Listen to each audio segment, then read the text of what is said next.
मोदी जी के साथ अल्लाह है, मोदी जी के साथ गरीबों की दुआ है, मोदी जी के साथ जनता है, मोदी जी के साथ नौजवान है। ये नहीं होगा जो ये पार्टीज कह रहे हैं मोदी जी ऐसा है वैसा है।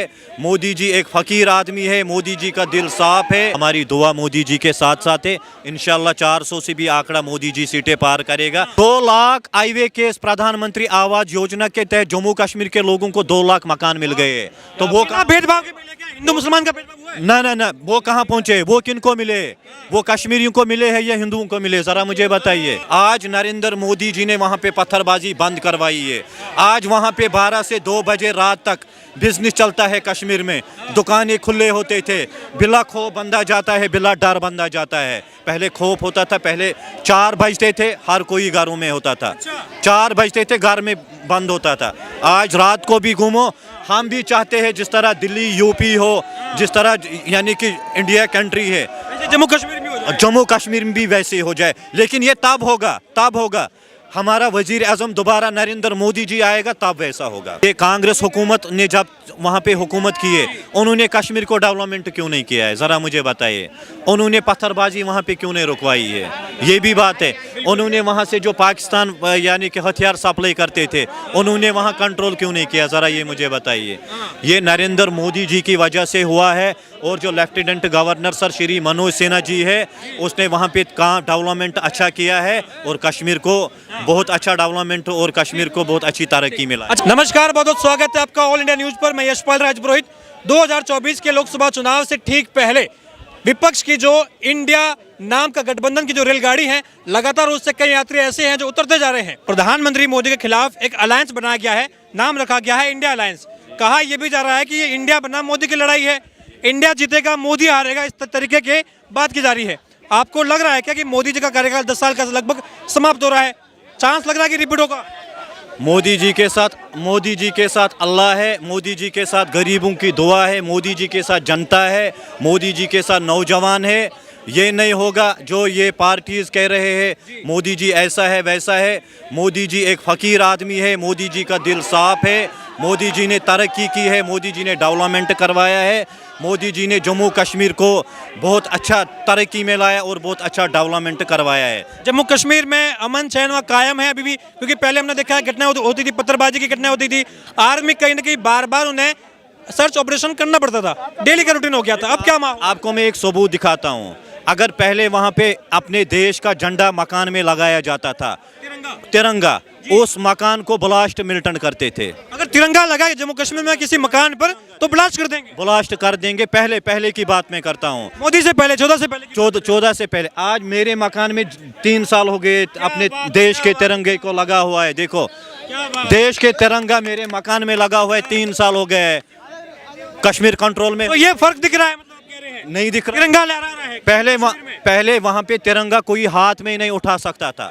अगर तिरंगा वहाँ अपने इंडिया का तिरंगा हाथ में होता था, शाम को उसको मिलिटेंट ठोक देते थे।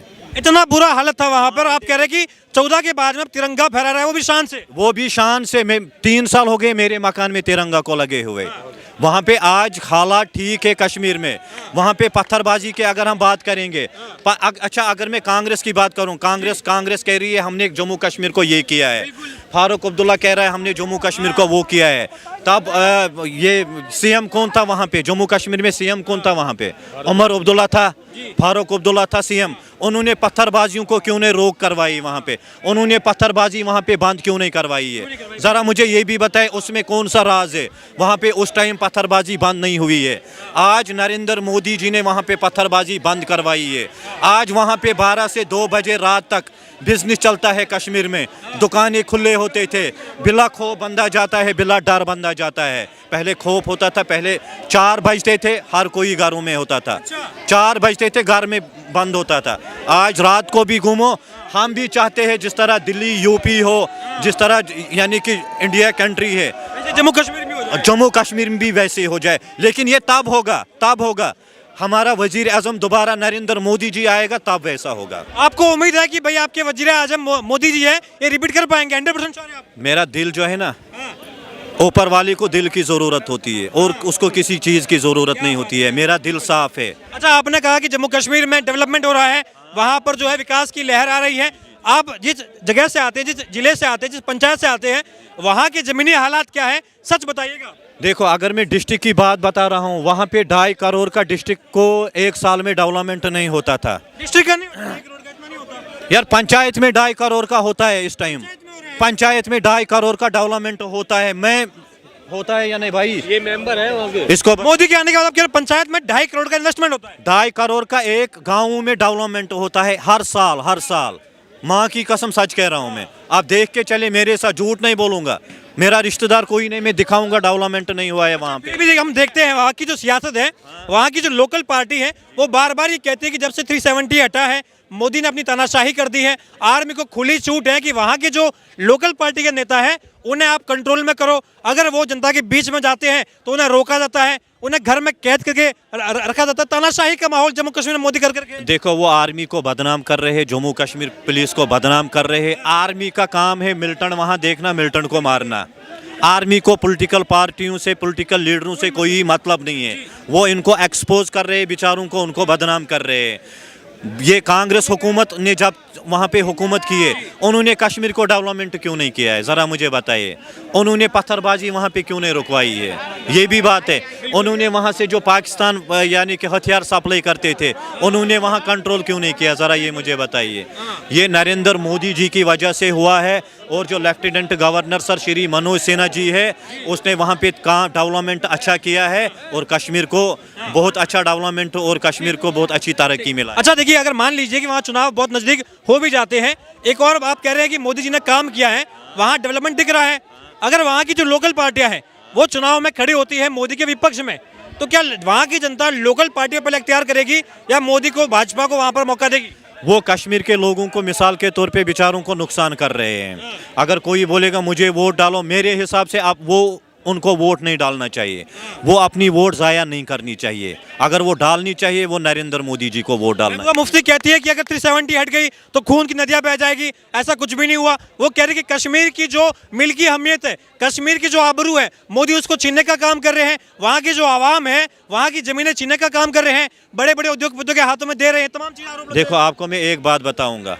अगर कहीं पे कुछ यानी कि बिल्डिंगें बनेंगे, कुछ होटल्स बनेंगे, तो वो बुरी बात है या गलत बात है? आप मुझे बताइए।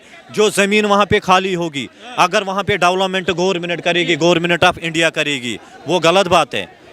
अच्छी बात है। अच्छी बात है ना। हम अच्छे इंसान के साथ साथ हैं, मोदी जी के साथ साथ है, हमारी दुआ मोदी जी के साथ साथ है। इंशाल्लाह 400 से भी आंकड़ा मोदी जी सीटें पार करेगा। ये मैं तब कहूँगा आपको जब दोबारा प्रधानमंत्री नरेंद्र मोदी जी आएगा। मैं आपके सामने आऊँगा, नंगे पाँव में होगा, फिर मैं यहाँ से अजमेर शरीफ भी पैदल यात्रा। है कि भाई आपका जो दिल है वो मोदी जी के लिए, आप कह रहे हैं कि 400 के पार हो जाएगा। मोदी जी पर सबसे बड़ा अगर कोई आरोप लगता है तो ये आरोप लगता है कि वो धर्म की राजनीति करते हैं। वो एक जो है, जैसा कि हमारे एक ओवैसी हैदराबाद के नेता है, वो कह रहे हैं कि ये कोई पंडित सम्राट बैठ गया है गद्दी पर। एक पंडित बैठ गया है जिसका काम है पूजा पाठ करना, जिसको देश की तरक्की से कोई मतलब नहीं है। और मुसलमानों के लिए वो ये भी कहते हैं कि मुसलमान जो है आज फंस गया है, आज मुसलमान की कोई सुन नहीं रहा है, मस्जिदें छीनी जा रही है, तमाम आरोप लग रहे हैं। देखो, हम वहाँ पे नमाज पढ़ते हैं कश्मीर में, हमें कोई नमाज पे रोक लगाता है? वहाँ पे लगाता है? आराम से नमाज पढ़ते थे, रात के 10 बजे निकलते हैं, 2 बजे निकलते हैं, पहले 6 बजे या 7 बजे हम नमाज पढ़ते थे। डरते थे हमें पत्थर कोई ना लगाए। अगर गाड़ी में सफ़र करते थे, हम डरते थे उधर से पत्थर आएगा, सर फटेगा, गाड़ी के शीशे फट जाते थे और हम भी मर जाते थे। आजकल पत्थरबाजी वहाँ पे बंद हुआ है। मेरे साथ आप पूरे कश्मीर में घूमो, रात को कोई नहीं पूछे, कोई नहीं। ये राहुल गांधी से भी कहते हैं कि देखिए, राहुल गांधी अपनी भारत जोड़ो यात्रा के दौरान जम्मू कश्मीर भी आए थे। वहाँ वो कहते हैं कि जब मैं जम्मू कश्मीर आया तो मेरा स्वागत किया गया वहाँ के युवाओं के द्वारा हाथ में तिरंगा लेके। तो ये राहुल गांधी का क्रेज है कि जम्मू कश्मीर के जो आवाम है, वहाँ के जो युवा है, वो राहुल गांधी को इतना पसंद करते हैं कि तिरंगे की यात्रा राहुल गांधी में शामिल हो गई। जो राहुल गांधी साहब के चमचे थे वहाँ पे, उन्होंने लोगों को पैसे दिए हैं, 500-500 हज़ार दिन दाढ़ी दिया, बोला उधर आओ शामिल हो जाओ। उनको दिखाना था लोगों को हमारे साथ इनके लोग हैं। तो किसके साथ ज्यादा थे वहाँ पे? कहाँ? मैं भी कश्मीर का हूँ। मुझे बताइए, प्रॉपर कश्मीर। आप भी कश्मीर से हैं? मैं भी आप कहाँ से कश्मीर से? मैं बारामूला से हूँ। और आप कहाँ से कश्मीर में? शोपियान डिस्ट्रिक्ट से हूँ। सर कह रहे हैं कि जम्मू कश्मीर में डेवलपमेंट हो रहा है, पंचायतों में करोड़ों रुपए का इन्वेस्टमेंट हो रहा है, आप कह रहे गलत बोल रहे हैं। इसको पता कौन सी डेवलपमेंट हुई? तो बता दीजिए इनको कौन सी डेवलपमेंट हो रही है। हमारे देखो देखो हमारे गाँव में 2.5 करोड़, मुझे माँ की दूध की कसम सच बोल रहा हूँ मैं, मेरा रिश्तेदार कोई नहीं है। कसम खाने की जरूरत नहीं है। तो जम्मू कश्मीर के युवाओं को आपस में लग रहा है कि अलग अलग राय है, तो बिल्कुल जनता का विषय है ये नॉर्थ कश्मीर में रहता है, मैं साउथ कश्मीर में रहता हूँ। वहाँ पे बहुत अच्छा डेवलपमेंट हुआ है, हर किसी गरीब को अपना हक मिल रहा है। पहले कुछ नहीं होता था वहाँ पे। इन लोगों ने पहले कश्मीर को लूटा था, इन्होंने कश्मीर को बर्बाद किया है। आप मुझे किन लोगों ने, कांग्रेस की बात कर रहे हैं अब देखो कांग्रेस, फारूक अब्दुल्ला के कितने हेलीकॉप्टर है मुझे बताइए, वो कहाँ से आया, वो किसका खून है मुझे बताइए। फारूक अब्दुल्ला की फ्लाइट कहाँ पे है मुझे उसके बच्चे कहाँ पढ़ रहे हैं, उमर अब्दुल्ला के बच्चे कहाँ पढ़ रहे हैं मुझे जरा बताइए। बताइए जरा वो किनका खून है, वो कश्मीरियों का खून है यार, वो हमारा खून है यार। आजकल कश्मीरियों को हक मिल रहा है, गरीबों को हक मिल रहा है। हम बोल रहे हैं किसी को डेवलपमेंट नहीं मिल रहा है, हर किसी को हक अपना मिल रहा है यार, मिल रहा है हर किसी को। आपको लग रहा है ये मिल रहा है क्या? ये भाई बोल रहा है, इनको सुनिए आप। ये भाई बोल रहा है कि मोदी जी ने, ये क्या बोलते हैं इसे, कांग्रेस ने लूट लिया कश्मीर को। लेकिन मैं ये बोलता हूँ आज तक जो भी आया है कश्मीर को लूटता आए हैं, चाहे वो कांग्रेस हो, पीडीपी हो, बीजेपी हो, कोई भी हुकूमत। जब आपने मोदी जी की बात ही नहीं करी, कांग्रेस बोला, पीडीए बोला, आपने मोदी जी की बात ही नहीं करी, वो भी लूट रहे हैं क्या? और क्या, सब लूट रहे हैं कश्मीर। कैसे? ग्राउंड जीरो पर देखो, ग्राउंड जीरो पर देखो आप कश्मीर की हालत। ये सर भी ग्राउंड जीरो से आते हैं, आप भी ग्राउंड जीरो से आते हैं, आपको क्या लग रहा है डेवलपमेंट जम्मू कश्मीर में 378 के बाद में हो रहा है क्या? ये बताओ, आज से 10 साल पहले, हाँ, तो उस टाइम गैस की कीमत क्या थी? किसकी? गैस, गैस कह रहे गैस की कीमत जो है जम्मू कश्मीर में, वो भी पेट्रोल गैस तमाम कह रहे हैं बढ़ गई है वो तो। देखो बढ़ गई है, महंगाई बढ़ गई, ये हकीकत है, लेकिन डेवलपमेंट हुआ ना यार। देखो यार, ये बोलते हैं ना क्या डेवलपमेंट हुआ है यार, बहुत डेवलपमेंट हुआ, मैं उसकी गवाही दे रहा हूँ। मैं 2 लाख हाईवे के प्रधानमंत्री आवास योजना के तहत जम्मू कश्मीर के लोगों को 2 लाख मकान मिल गए हैं। तो वो बिना भेदभाव के मिले क्या? हिंदू मुसलमान का भेदभाव हुआ है? ना वो कहाँ पहुंचे, वो किनको मिले, वो कश्मीरियों को मिले हैं या हिंदुओं को मिले, जरा मुझे बताइए।